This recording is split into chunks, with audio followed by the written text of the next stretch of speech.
মনে করে না রংপুর জাতীয় পার্টি দুর্বল, একদম সবগুলোর হাত পা ভেঙে দিয়ে দেবো একেবারে। জাতীয় পার্টির উপর হামলা চেষ্টা করলে হাত পা ভেঙে দেওয়া হবে, এমন মন্তব্য করেন জাতীয় পার্টির কো চেয়ারম্যান মোস্তফা রহমান মোস্তফা।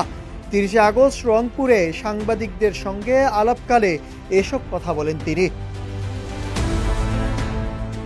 মোস্তফা বলেন, জাতীয় পার্টির বিরুদ্ধে গভীর ষড়যন্ত্র চলছে।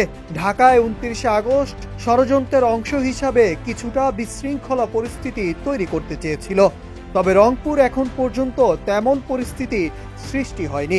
যদি তাদের কাছে শক্তি থাকে তারা আসুক এবং দেখুক কি অবস্থা হয়।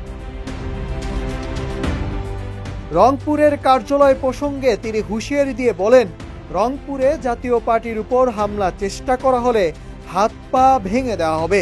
রংপুরে তারা যেন না ভাবে জাতীয় পার্টি দুর্বল। এখানে হামলা করতে আসলে তাদের পাল্টা প্রতিরোধ করা হবে। এখন যে কোনো ব্র্যান্ডের পুরাতন এসি বদলে নতুন ওয়ালটন এসিতে উপভোগ করুন 25% ছাড়।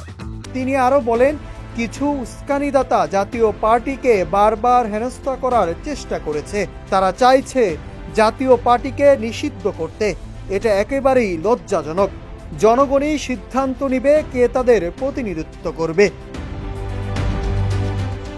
এছাড়াও মুস্তফা বলেন, জাতীয় পার্টি নির্বাচনে ভালো ফলাফল করতে সক্ষম হতে পারে, এমন আশঙ্কা থেকেই বারবার দলটির বিরুদ্ধে ষড়যন্ত্র করা হচ্ছে। তারা ভয়ে রয়েছেন যাতে সাধারণ জনগণ জাতীয় পার্টিকে সমর্থন না দেয়। এমন ষড়যন্ত্রের কারণে তাদের নেতারা বারবার কারাগারে এবং পলাতক আছেন। Nahid Asad, news desk, Ittefaq.